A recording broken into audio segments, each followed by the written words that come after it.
Selamat malam, salam sejahtera untuk kita semua.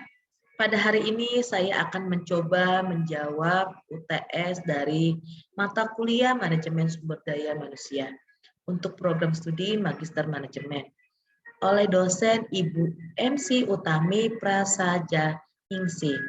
Dan saya sendiri Ibu, perkenalkan saya Giot Marito, lulus Yombing dengan NIM 2126000048.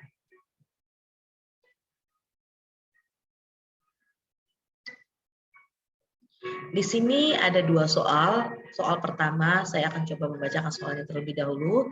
Bagaimana saudara memahami dan mengapa manajemen kinerja itu penting? Apa pandangan saudara? Maksudnya, manajemen kinerja itu bersifat strategi, holistik, dan terintegrasi. Apa tujuan coaching dan umpan balik dalam manajemen kinerja? Menurut saudara, bagaimana memberikan coaching yang baik untuk karyawan GPY dengan model grow pada kasus mendorong performa kerja yang tinggi?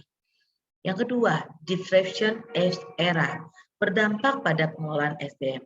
Menurut saudara, apa saja yang perlu diperhatikan dalam perencanaan dan pengembangan SDM agar karyawan dan perusahaan bersama-sama bisa merasakan sinergi, terjadi suasana kolaboratif dalam meraih keuntungan perusahaan. Berikan perspektif pemikiran saudara yang lengkap berdasarkan materi dan diskusi selama perkuliahan berlangsung. Saya akan coba menjawab ya Bu ya satu persatu soal dari UTS.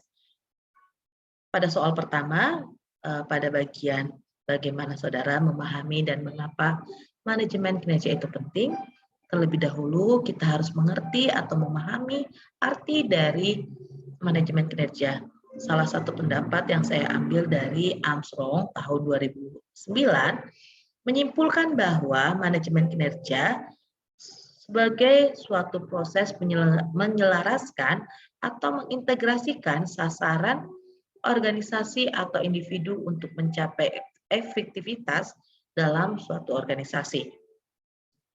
Definisi tersebut juga menekankan pada pengembangan yang merupakan tujuan utama manajemen kinerja dan mengapa manajemen kinerja itu penting dalam mencapai suatu tujuan dalam organisasi dan untuk menjamin aktivitas organisasi bisa berjalan dengan baik atau tidak dan bisa menjamin apa yang diharapkan oleh organisasi bisa tercapai. Diperlukan upaya manajemen dan pelaksanaannya.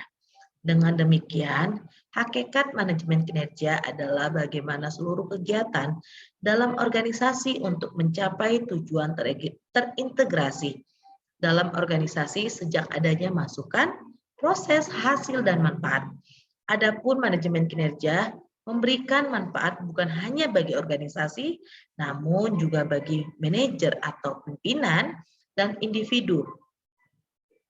Manfaat manajemen kinerja bagi organisasi adalah menyesuaikan tujuan organisasi dengan tujuan tim dan individu, memperbaiki kinerja dan juga memotivasi para pekerja.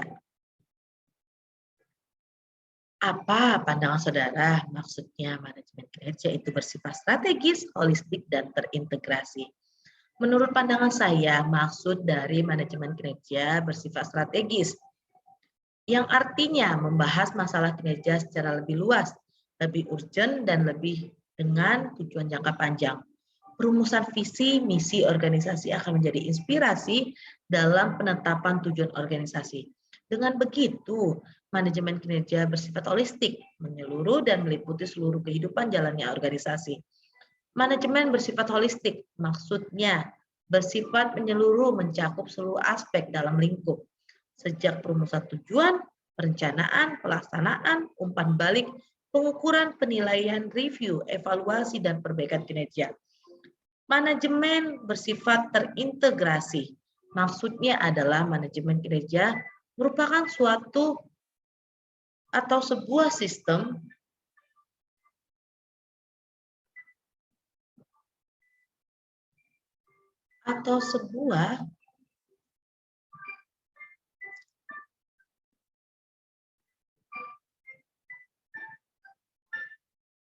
Jadi kita menjelaskan terkait manajemen bersifat holistik, maksudnya bersifat menyeluruh, mencakup seluruh aspek dalam lingkup sejak perumusan tujuan, perencanaan, pelaksanaan, umpan balik dan pengukuran penilaian, review, evaluasi dan perbaikan kinerja. Manajemen bersifat integritasi, maksudnya manajemen kinerja merupakan sebuah sistem yang menampilkan hubungan antara masukan, proses, hasil, dan manfaat. Dengan demikian, aspek yang terkandung di dalamnya saling berkaitan sehingga merupakan hubungan yang terintegrasi. Apa sih tujuan coaching dan umpan balik dalam manajemen kinerja? Terlebih dahulu kita harus memahami arti dari coaching. Coaching adalah suatu mekanisme yang dapat membantu usaha untuk perubahan budaya perusahaan, untuk menjamin tercapainya suatu tujuan perusahaan sebagai organisasi yang berorientasi kepada manusia atau people focus yang mengutamakan elemen pengembangan kompetensi dan inclusiveness. Coaching juga merupakan proses seseorang yang berperan untuk memperbaiki kehidupan, performa, dan kinerja orang lain. Dalam dunia bisnis dan juga industri, khususnya pada fungsi manajemen SDM, tujuan coaching untuk performa sangat diperlukan sebagai salah satu teknik dalam proses training dan development karyawan. Kelebihan coaching adalah peran coach atau yang memberikan pelatihan yang secara insentif melatih dan memantau kehidupan dan kinerja coaches atau yang di coach sehingga dapat menguasai keterampilan dan keahliannya. Mengelola manusia tidak hanya tanggung jawab dari pihak dan unit HRD saja, namun ada pihak lain, yaitu para pimpinan unit perusahaan, agar dapat digunakan untuk mengoptimalkan kinerja. Salah satu survei menyatakan bahwa ketidakcocokan dengan atasan dapat menjadi faktor utama mengapa seseorang keluar dari perusahaan. Ada baiknya bagi perusahaan untuk melakukan program pengembangan yang optimalisasi konsep coaching dan konseling sebagai bagian dari penetapan fungsi dan kinerja manajer yang ada dalam perusahaan sehingga tidak menjadi tanggung jawab HRD semata. Christine Costable, Forbes Counseling Member, mengatakan ada 4 tahap dalam proses kerja coaching, yaitu yang pertama, awareness coaching menantang cara berpikir seseorang sehingga ia dapat mempertanyakan cara menjadi sadar dan tidak sadar dan berintegrasi dengan dunia tanpa ego. Clarity, melalui coaching, individu dapat menyebutkan dan mengidentifikasi masalah nyata secara berfokus pada satu bagian pada satu waktu serta memisahkan fakta dari perasaan. Choice, coaching memungkinkan seseorang untuk membatasi keyakinan dan mengeksplorasi kemungkinan untuk berubah karena coach menciptakan koneksi cara baru yang mempromosikan cara berpikir dan berperilaku baru. Action, praktek. Seseorang dapat berkomitmen pada rencana atau latihan untuk memperbaiki cara berpikir dan berperilakunya. Hal itu untuk mendukung cara hidup yang ia inginkan. Lalu umpan balik dalam manajemen kinerja dari coaching.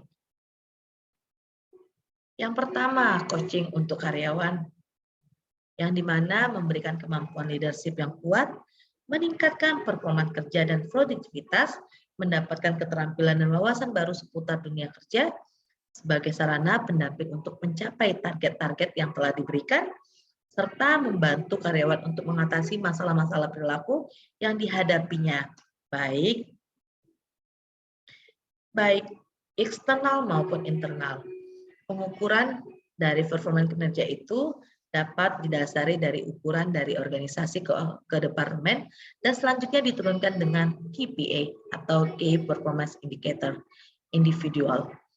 Coaching untuk perusahaan, jika kemampuan karyawan meningkat, maka kinerja untuk perusahaan juga akan semakin meningkat.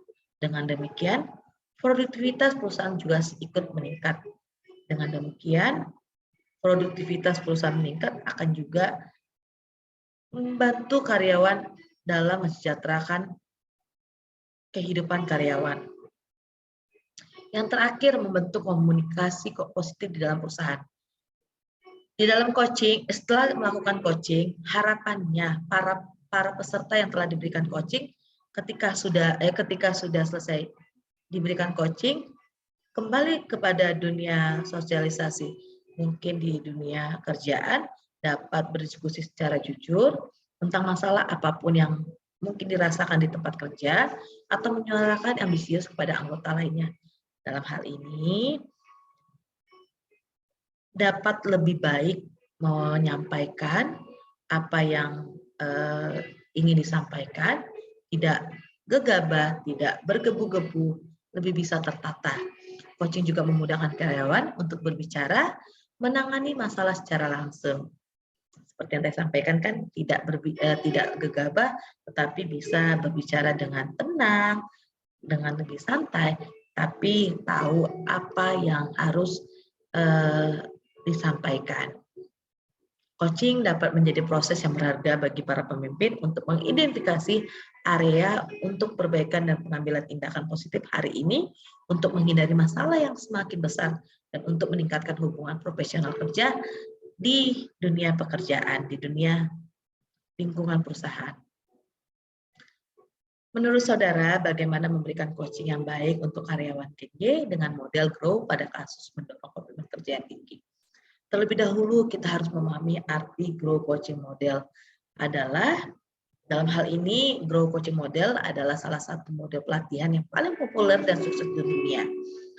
Inti model pelatihan ini adalah meningkatkan kesadaran, menemukan opsi dan solusi, hingga pada akhirnya mengambil tindakan. Sederhananya, grow coaching model adalah sebuah model pelatihan sederhana menggunakan 4 kerangka kerja, yaitu goal, reality, option, dan will. Semua kerangka tersebut berjalan berurutan dan sistematis. Tahap-tahap terukur sesi coaching dalam grow terdiri dari 4 langkah. Tadi kan sudah saya sampaikan ya, sini ada gambarnya. Pada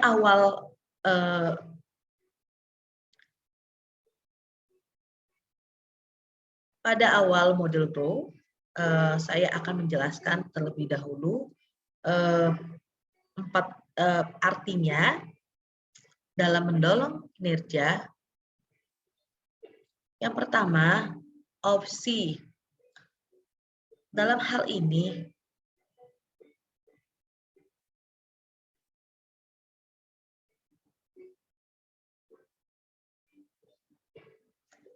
yang pertama, mohon maaf tadi bukan opsi, yang pertama ada goal atau tujuan. Pada awal pelatihan, pihak HRD pihak HRD harus menjelaskan apa tujuan pekerja atau peserta berada di perusahaan ini.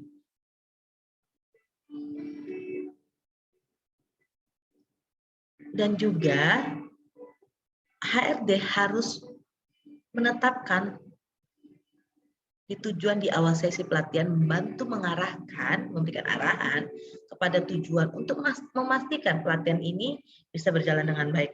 Pada tahap ini, tujuan mungkin mencerminkan gambaran lebih besar tentang apa yang ingin dicapai perusahaan. Contoh adalah perusahaan ingin mengembangkan bisnisnya, makanya para peserta ada di sini untuk bekerja sama dengan perusahaan, dengan para pimpinan untuk mengembangkan bisnis jauh lebih baik. Yang dimana mengembangkan bisnis itu salah satunya yaitu dengan meningkatkan penjualan, atau ada hal-hal lain yaitu dengan pengembangan mungkin produk dan lainnya. Tujuan yang dimaksud bisa berupa jangka panjang ataupun tujuan jangka pendek.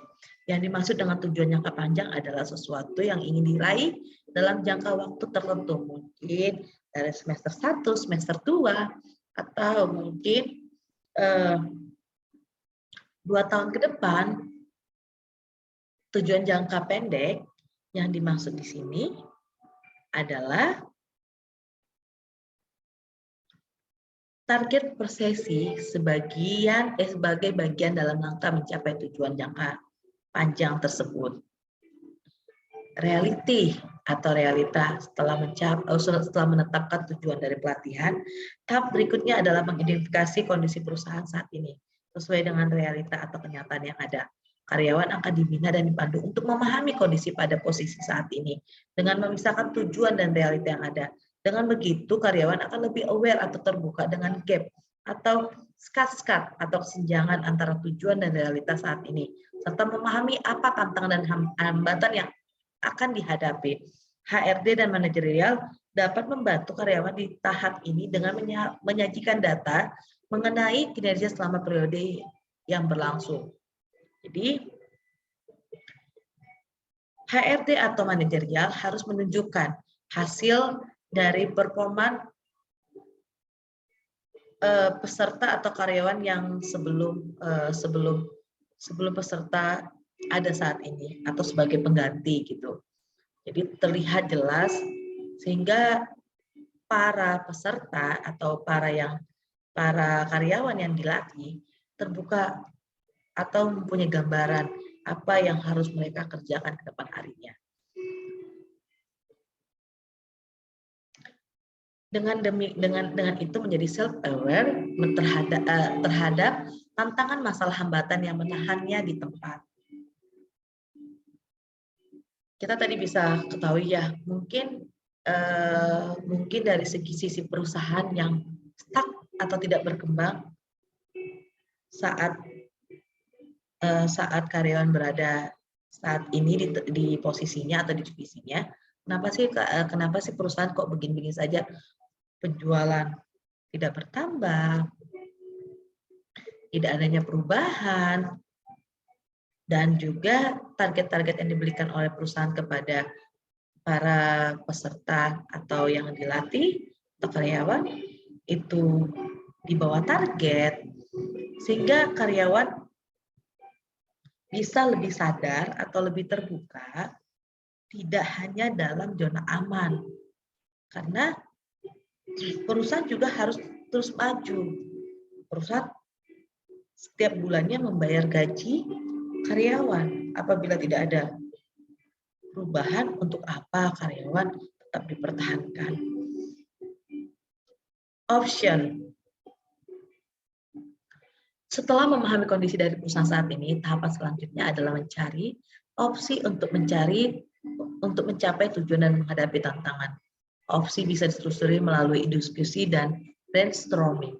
Melalui brainstorming akan ditemukan ide-ide kreatif dan solutif yang bisa digunakan bersama. Semakin banyak opsi akan membawa hasil yang berbeda-beda.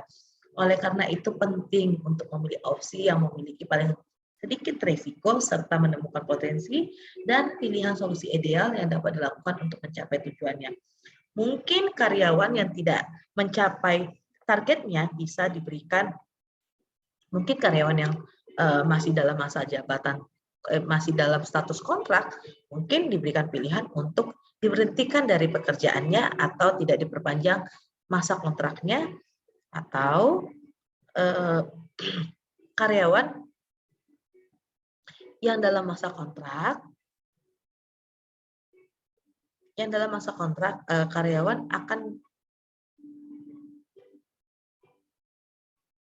akan sulit untuk bisa naik level, mengimbangi rekannya yang mungkin targetnya bisa lebih di atas karyawan, atau diberikan gambaran apabila karyawan kontak yang bisa memenuhi target bahkan lebih akan bisa dipromosikan untuk kejelasan status kerjanya, yaitu karyawan tetap. Pastikan karyawan akan lebih terpacu ya, dan juga untuk karyawan yang mungkin sudah merasa dia karyawan tetap, saya sudah karyawan tetap nih, ya nggak apa-apalah kalau untuk target tidak bisa terpenuhi. Dari pihak perusahaan atau dari pihak HRD harus bisa memberi yang namanya punishment. Apa punishment-nya? Mungkin tidak bisa naik level, atau mungkin karyawan tetap tidak bisa yang namanya mendapatkan fasilitas kantor, atau mungkin karyawan tetap akan dimutasi dan dirotasi, Artinya, mungkin tidak sesuai di job desk atau di pekerjaannya saat ini, mungkin bisa pindah di posisi lain. Atau mungkin dipindahkan keluar kota, akan menjadi bahan pertimbangan bagi karyawan tetap. Nah, untuk karyawan tetap dan karyawan kontrak, apabila mencapai target yang diinginkan perusahaan atau bahkan lebih, ada reward-reward. Misalnya nih, reward-reward jalan-jalan ke luar negeri atau ada pendapatan lebih yaitu insentif, akan memacu karyawan bisa lebih tertantang untuk bisa menyelesaikan apa yang diberikan target oleh perusahaan. Atau bukan hanya reward dan punishment, tetapi juga HRD atau manajerial harus bisa memberikan kenapa sih peserta tidak bisa menyelesaikan targetnya? Apa yang menjadi kendala? Mungkin di lapangan atau mungkin yang ada di kantor atau yang ada di lingkungan pekerjaan. Mungkin misalnya di eksternal, mungkin karyawan misalnya nih, karyawan marketing, itu ya. Karyawan marketing tidak bisa mencapai targetnya, mungkin karyawan marketing tidak ada media yang dimana untuk bisa, misalnya contohnya media elektronik, contoh karyawan tidak terpenuhinya handphone Android yang dimana mungkin handphonenya karyawan RAM-nya berapa gitu ya, untuk bisa karyawan atau marketing bisa mencapai targetnya, mungkin marketing bisa menggunakan pemasaran ke media sosial, misalnya Facebook atau mungkin Instagram atau mungkin apa namanya Twitter itu ya. Karyawan mungkin saat itu tidak dibekali bagaimana bisa mempromosikan produk-produk yang dijual oleh perusahaan. Jadi mungkin dari hal itu HRD sama pihak manajerial sudah bisa menyiapkan pelatihan-pelatihan khusus untuk karyawan. Lalu solusinya misalnya nih, atau tantangan karyawan merasa terus kesulitan karena target tersebut itu terlalu banyak sehingga karyawan butuh tim untuk bisa bekerja sama. Lalu yang terakhir ada will atau keinginan atau komitmen. Semua implementasi pasti memerlukan komitmen yang kuat. Tahap terakhir dari proses ini adalah saat karyawan mengambil tindakan tegas untuk bergerak maju menuju tujuan mereka. Sebuah rencana dibuat manajer atau membimbing ide-ide yang diskusikan sebelumnya untuk membuat kemajuan setiap potensi dan kendala apa yang mungkin ditemukan selama proses akan dipertimbangkan, termasuk garis besar untuk mendukung implementasi, apa tindakan real yang bisa dilakukan, kapan waktu yang tepat untuk dapat dilakukan.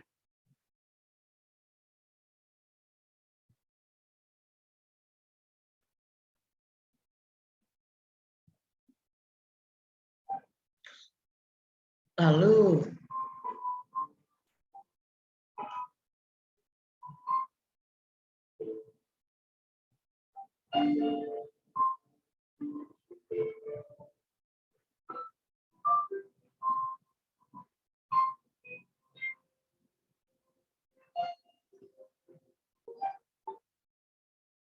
pertanyaan kedua, diffusion era berdampak pada pengelolaan SDM. Menurut saudara, apa saja yang perlu diperhatikan dalam perencanaan dan pengembangan SDM agar karyawan dan perusahaan sama-sama merasakan sinergi, terjadi suasana kolaboratif dalam meraih keuntungan perusahaan.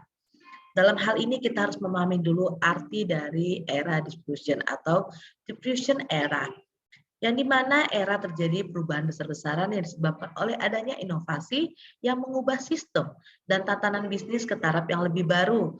Perusahaan berskala besar bisa saja gulung tikar jika tidak memiliki strategi yang tepat di tengah perkembangan teknologi yang semakin canggih. Era disrupsi atau disruption era menjadi sebuah peluang sekaligus tantangan terhadap praktek manajemen sumber daya manusia modern. Peluangnya adalah dalam rangka meningkatkan kinerja pemimpin serta kesiapan pegawai sebagai sumber daya manusia menuju kinerja yang terbaik. Meningkatkan sebuah organisasi menjadi lebih efisien, efektif, dan kompetitif atau bersaing.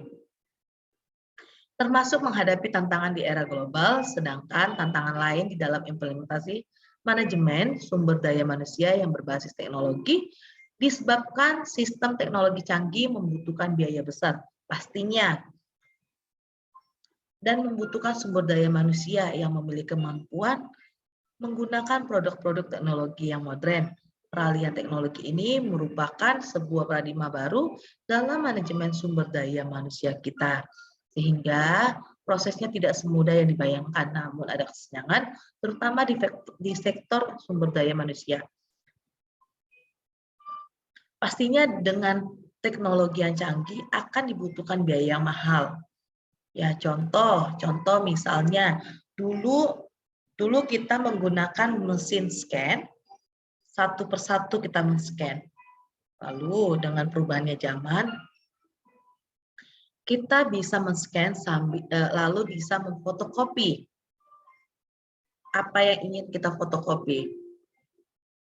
Kalau dulu SDM kita lama mengerjakan pekerjaannya. Tapi kalau sekarang dengan mesin fotokopi tersebut kita nggak harus satu persatu, tetapi bisa langsung sekali cepat kita bisa men-scan. Lalu kita kalau dulu kan memfotokopi itu harus ke percetakan. Tapi kalau sekarang nggak perlu. Dengan adanya mesin fotokopi, kita bisa langsung berim-rim mencetak atau memfotokopi apa yang akan kita fotokopi. Jadi lebih dengan biaya yang tinggi pasti meminimalkan ke depan harinya apa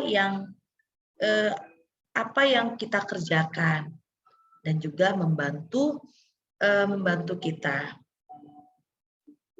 sehingga SDM kita bisa mengerjakan hal lain, bisa lebih cepat, ya. Terdapat 5 penting disrupsi. Yang pertama, disrupsi berakibat terhadap penghematan banyak biaya. Seperti yang kita jelaskan tadi ya. Contoh seperti tadi mesin fotokopi. Mesin fotokopi, kalau kita fotokopi ke percetakan kan pasti lebih mahal ya. Dan juga dengan mungkin dengan berim-rim akan bisa juga kita menggunakan jasa kita menggunakan jasa pengangkut barang atau mungkin jasa antar akan membuat biaya yang lebih mahal. Tapi dengan mesin fotokopi yang ada di kantor kita digunakan juga dengan mesin scan, itu lebih menghemat. Kita nggak harus menggunakan jasa antar, cukup kita di kantor saja, sedikit demi sedikit bisa kita bawa ke ruang meja kita gitu atau ke ruangan kerja kita. Lalu proses bisnis menjadi lebih simpel seperti yang saya jelaskan tadi ya. Seharusnya tadi kita fotokopi satu persatu, ini dengan ada mesin fotokopi sekaligus mesin scan, seharusnya scan satu persatu, kita bolak-balik. Ini enggak, hanya alat yang bermain. Kita tinggal memasukkan kertas tersebut, mau kita timbal balik, alat tersebut yang akan menimbal balikan. Kita nggak harus menunggu. Kita nggak harus memasukkan kertas tersebut ke mesin fotokopi. Kita cukup meletakkan mesin fotokopi tersebut yang akan bekerja, ya. Lalu disrupsi membuat kualitas apapun yang dihasilkan lebih baik ketimbang yang sebelumnya. Yang pastinya akan cepat. Kalau lebih buruk, jelas itu bukan disrupsi. Lagi pula siapa yang mau memakai produk atau jasa yang kualitasnya lebih buruk. Disrupsi berpotensi menciptakan pasar baru atau membuat mereka yang selama ini terinklusi menjadi terinklusi, membuat pasar yang selama ini tertutup menjadi terbuka. Yang keempat, layanan atau jasa hasil distribusi itu sangat lebih mudah diakses atau dijangkau oleh para penggunanya, seperti juga layanan ojek atau taksi online, atau layanan perbankan dan termasuk finansial teknologi. Semua kini tersedia di dalam genggaman dan smartphone. Ya, kalau dulu kita mau pesan taksi online itu harus telepon ya. Sekarang kan kita nggak harus, kita cukup mengetik misalnya nih aplikasi Gojek atau aplikasi Grab. Lalu dulu kita kalau mau ke bank itu mentransfer uang atau kita mau menabung atau kita menarik duit. Kalau sekarang kan nggak perlu. Kita sudah punya mobile banking, mungkin bisa mentransfer. Kita untuk mentransfer uang tidak perlu capek-capek lagi ke bank untuk antri, kita sudah bisa stok tunai. Kita mau ngambil duit nggak perlu capek-capek mengantri, kita sudah bisa ambil di mesin store tunai dan tarik tunai. Dan kalau dulu kita bisa menarik tunai dengan mobile bankingnya kita atau jasa perbankannya, misalnya ini BCA ya BCA gitu. Tapi sekarang e-commerce, contoh OVO, asalkan kita punya saldo di OVO,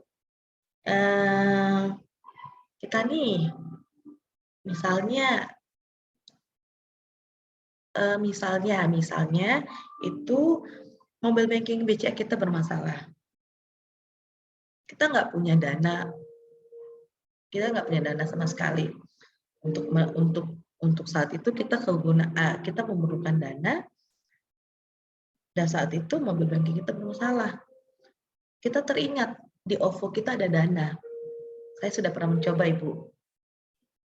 Jadi di OVO itu ada dana saya sekitar 1 juta. Saya butuh dana nih. Saya tinggal ada prosedurnya nanti. Ikutin aja caranya, akan ada di situ di OVO. Saya mau tarik tunai, saya bisa tarik tunai.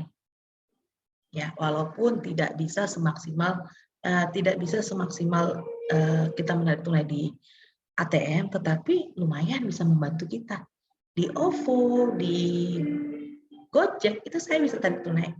Asalkan tapi ya ada syaratnya. Kita punya dana di situ. Itu ya. Dan juga kita wajib melakukan registrasi untuk bisa ke premium, sehingga kita bisa melakukan transaksi transfer, tarik tunai, atau mungkin kita pembayaran BPJS dan lain-lain ya. Lalu Diffusis membuat segala sesuatu kini menjadi serba smart, lebih pintar, lebih menghemat waktu dan lebih akurat. Tadi kan juga sudah diberikan contoh ya. Kalau dulu kita beli makanan harus ke warteg atau ke rumah makan. Tapi kalau sekarang kita nggak harus membuang tenaga, kita bisa mengerjakan pekerjaan lain. Kita tinggal memesan di smartphone kita. Nanti dari pihak pengirim akan mengirimkan ke tempat yang kita tuju. Sangat mudah dan simpel ya untuk zaman sekarang. Kalau kita tidak bisa mengikuti perubahan, kita nggak bisa mengikuti perubahan atau perusahaan tidak bisa mengikuti perubahan, perusahaan tadi seperti disampaikan akan gulung tikar dan juga tidak lebih banyak biaya yang akan dikeluarkan untuk aktivitas usahanya. Lalu berikut beberapa cara dapat perusahaan lakukan dalam menghadapi era diskusi dalam perencanaan dan pengembangan SDM agar karyawan dan perusahaan sama-sama merasakan sinergi. Yang pertama, tingkat kualitas SDM. Sumber daya manusia merupakan salah satu model terpenting dalam suatu perusahaan. SDM memiliki kualitas dan integrasi terbaik akan membawa perubahan-perubahan positif pada perusahaan. Selain itu, SDM berkualitas akan lebih mudah dalam menguasai teknologi agar dapat lebih unggul dibandingkan dengan kompetitor. Perusahaan dapat melakukan pelatihan kepada SDM untuk meningkatkan kualitas sumber daya manusia yang dimiliki. Karena kalau SDM tidak diberikan pelatihan atau tidak dibekali pelatihan, SDM tidak akan siap dengan mungkin dengan penggunaan alat-alat kantor, mungkin dengan budaya kantor, atau mungkin dengan target-target yang akan diberikan oleh perusahaan. Lalu melakukan transformasi digital.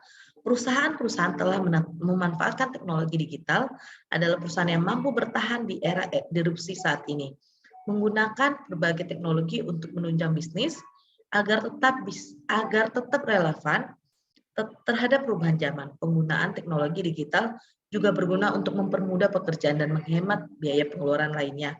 Selain itu, perusahaan juga harus memahami strategi-strategi bisnis digital dengan memaksimalkan sumber daya dan teknologi yang ada. Salah contoh aspek yang perlu dilakukan adalah digitalisasi atau pengelolaan karyawan. Untuk itu, perusahaan dapat menggunakan perangkat lunak supaya manajemen karyawan dapat berlangsung lebih optimal. Contoh, selama ini kan perekrutan karyawan itu dengan melakukan mungkin membuka informasi ke tetangga, atau bukan ke tetangga sih tepatnya, ke tetangga karyawan atau mungkin ke keluarga karyawan, atau mungkin menempelkan selebaran kertas mungkin di mall atau di mall, atau mungkin di rumah ibadah, atau mungkin di pasar itu ya. Tapi dengan saat ini, dengan transformasi digital, perusahaan nggak usah capek seperti itu, karena akan mengeluarkan biaya pekerja. Dengan seperti ini, dengan ada transformasi digital, perusahaan cukup mengarahkan HRD-nya melakukan perekrutan dengan memberikan informasi atau memberikan informasi kepada masyarakat, yaitu dengan mungkin job fair atau job street, lebih mudah ya. Biarlah teknologi yang bekerja. Dengan hal itu kan meminimalkan untuk biaya biaya tenaga kerja. Mungkin di awal akan besar biayanya, tapi setelah berjalannya waktu akan dirasakan adanya penghematan biaya. Berinovasi. Dalam hal ini, seperti yang sudah disampaikan sebelumnya, inovasi adalah salah satu bagian terpenting untuk menciptakan kemajuan teknologi. Oleh karena itu, penting sekali perusahaan untuk tetap menciptakan inovasi baru yang bermanfaat bagi masyarakat, atau untuk selalu bisa bersaing dengan kompetitornya.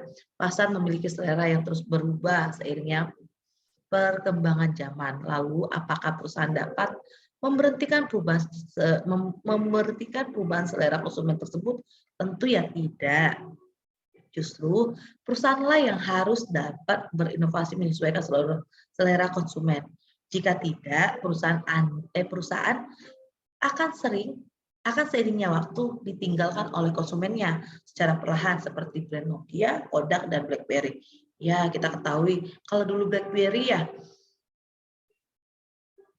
itu ada kalau kita ketahui ada PIN BB. Kalau dulu kan kita meminta dulu PIN BB-nya, baru kita bisa berkomunikasi dengan lawan bicara kita atau lawan komunikasi kita. Kalau sekarang kan tidak. Dengan kita menyimpan nomor, kita bisa melakukan video call, mungkin mengechat langsung. Tapi kalau BlackBerry kan tidak. Atau dulu BlackBerry itu mengirim foto dengan yang tadi seperti saya bilang, harus disimpan dulu PIN lawan yang akan kita ajak komunikasi. Tapi kalau kita tidak simpan, kita nggak akan tahu. Kita tidak akan bisa mengirim foto atau mengirim pesan, dan kita tidak akan tahu apa yang aktivitas dari lawan komunikasi kita.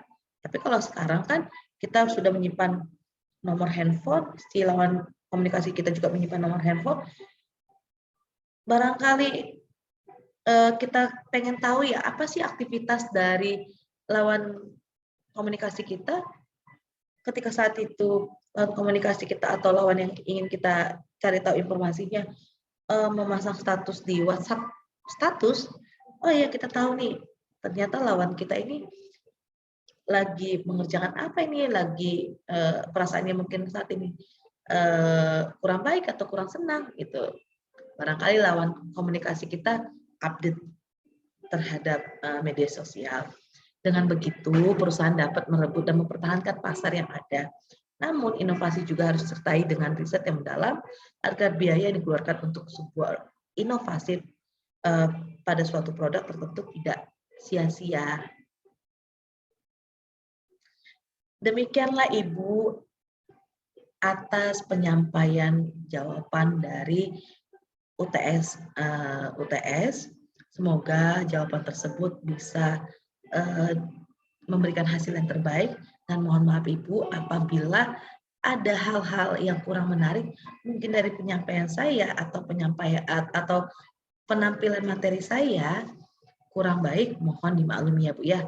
Saya berharap kita selalu diberikan kesehatan, Ibu selalu diberikan kesehatan, umur panjang, sukacita, damai sejahtera, dan selalu Tuhan berikan kesuksesan dan kebahagiaan. Dan Tuhan selalu memberikan segala sesuatu kemudahan dan kebaikan dalam hidup Ibu dan hidup kita semua. Terima kasih, selamat malam, salam sejahtera untuk kita semuanya.